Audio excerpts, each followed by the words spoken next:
We've got some cool topics to talk about from the Danny's World community, and some of these ideas could actually be a possibility in the future of Dandy's World. Our first topic is about rejoining runs after you've been kicked out. This Redditor said, why doesn't Dandy's World have a rejoin button? And as you can see, they posted a picture from Tower Heroes, which allows you to rejoin a game after leaving. This Redditor goes on to say that if there was a rejoin button implemented into Danny's World, it should be only available for a maximum of 3 or 4 floors, which is a fair amount of floors. The user goes on to say, recently a ton of my long runs have been ending due to Wi-Fi, battery issues, Roblox crashing, etc. and this would solve 90% of them. What are your thoughts? Also, similarly to Tower Heroes, the rejoin pop-up would last 30 seconds or less. So this is an interesting idea, the possibility of a rejoin button in Dandy's World. As you know, Roblox kicks you a lot of the time, and it's more annoying in Dandy's World because you could spend hours trying to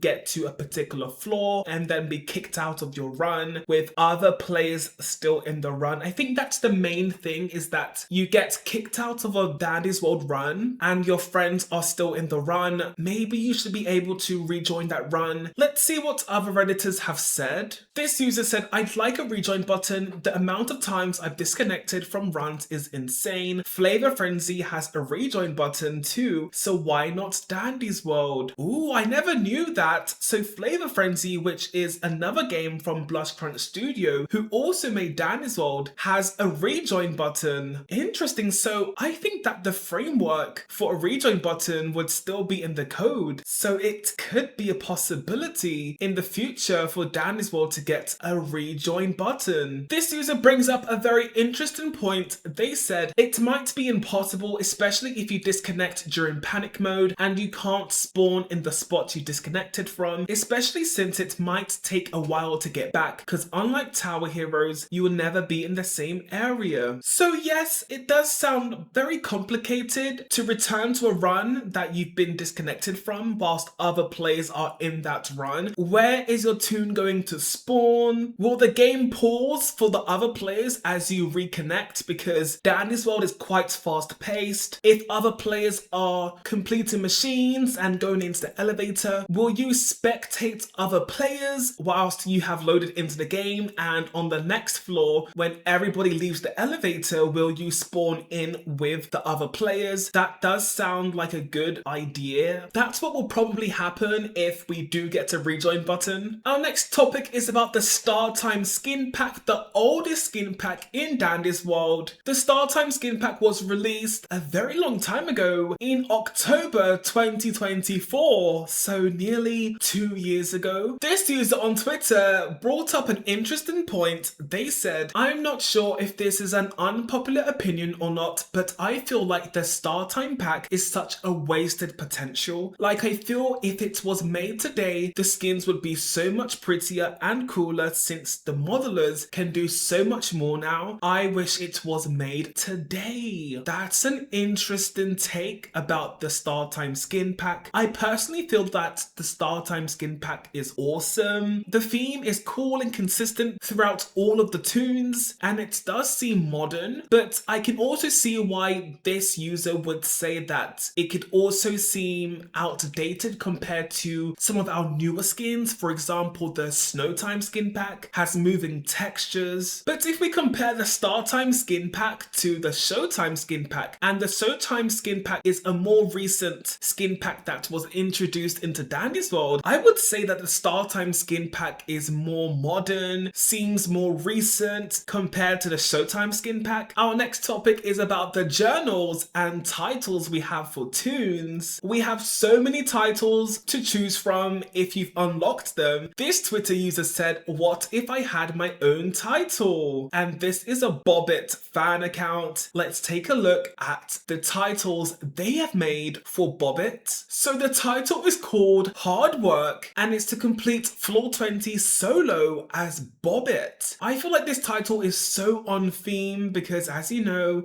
Bobbit is a Christmas tune that creates the Christmas presents, and Bobbit works really hard, and we know that from Bobbit its music video, The Perfect Christmas. And this is what the title will look like on a tune. I think this title is so cool. I feel like we definitely need more titles, more medals for holiday tunes like this idea. It seems like the only tune related title we have is Hissy Fit for Shrimpo, which is to complete Twisted Dial's floor as Shrimpo. Our next topic is about going AFK. This Redditor said, we need an AFK sticker. And as you can see, they've actually made an AFK sticker. There are definitely some mixed feelings about an AFK sticker, especially because Dandy's World is a survival game, very competitive. Players want to reach those high floors, and some players are very serious about Dandy's World. So is this a good idea? Will this sticker promote AFKs, and will it be misused by players just because they like the sticker? This sticker could definitely cause some problems, or maybe it's the best idea ever. This Redditor commented saying, I need this and a V sticker that either says buffering with that loading wheel on her screen or bad connection with no Wi-Fi signal so people know if I'm laggy. I think that's an awesome idea, especially with chat restrictions on Roblox. A bad connection sticker or a buffering sticker will allow other players to know that your connection is quite poor. Speaking of AFK, there was a big discussion about being AFK without auto walk on, like something on your keyboard maybe allowing you to walk into the elevator even if you're not at your computer or on your phone. This user said, can we normalize not letting people go AFK for too long without auto walk? Basically, they said players are going AFK without auto walk on, meaning if it's panic mode, the tune won't automatically walk into the elevator, and that's a problem. Other players are going to be forced to wait for your AFK teammate to return. And the question is, should you wait 5 minutes, 10 minutes for a teammate who doesn't have auto walk to return to their device? I think that players who join a run are not planning on waiting for AFK players, and if after waiting for a few minutes the player isn't back yet, I feel like you should definitely enter the elevator and progress through the floors, because I doubt anybody plays Dandy's World to wait for an AFK player. So if a teammate doesn't have auto walk, then it's definitely a good idea to carry on playing instead of waiting, because it does put other players at risk of being attacked by Twisted because you're on the floor for longer, and you also have to protect the AFK player as well, which can cause extra stress for the run. Our next topic is about lethal Twisted and if they're scary enough. This Redditor said, now I'm not saying these are bad, I do like the creepiness they have, but I feel like people tend to lose the plot when making fan-made lethal Twisted designs, and they've provided a picture, and as you can see on the left hand side are Dandy's World's lethal Twisteds that we all know and we all love, and on the right hand side are fan-made lethal Twisteds. And the question is, are Dandy's World lethals not scary enough? Could Dandy's World lethals be made scarier? And of course we have to acknowledge that fan-made material isn't to compare to the original game, but to express art styles, that's completely fine. But it does bring up the question if Dandy's World lethals could be made scarier. And I feel like Dandy's World lethals and Twisteds in general aren't too scary, maybe for maturity ratings. As you may know, on Roblox there are maturity ratings which can restrict the age group of the players that are able to play the game, and Dandy's World maturity rating is at mild, and the rating being mild is most probably because the Twisteds aren't too scary, which allows more players to play the game. Speaking of lethal Twisteds, this Twitter user has created a monstrosity of one of our co-founders of Dandy's World, and that is Delilah. This Twitter user said, what if Twisted Delilah was part of a boss fight that spawned every 50 floors, serving as an obstacle and a challenge for pro players? Can we first talk about how amazing this design is? It literally looks like an official design. It has all of the Dandy's World aesthetics, the rainbows, the claws, floors. This design is actually really good. The Twitter user says, what if there was a boss fight every 50 floors? I believe Dolly's Factory has a similar design where after a specific number of floors there's a boss fight. That could be so amazing for Danny's World, for there to be a massive challenge after a certain number of floors, because let's be honest, Danny's World desperately needs a gameplay update that isn't skins and that isn't something minor. Twisted Squirm was an amazing addition that gave Twisted some variety, but I feel like the players definitely need a bit more when it comes to gameplay changes, and a boss fight sounds incredible. That sounds so exciting. And imagine if that boss fight was one of the co-founders of Dandy's World.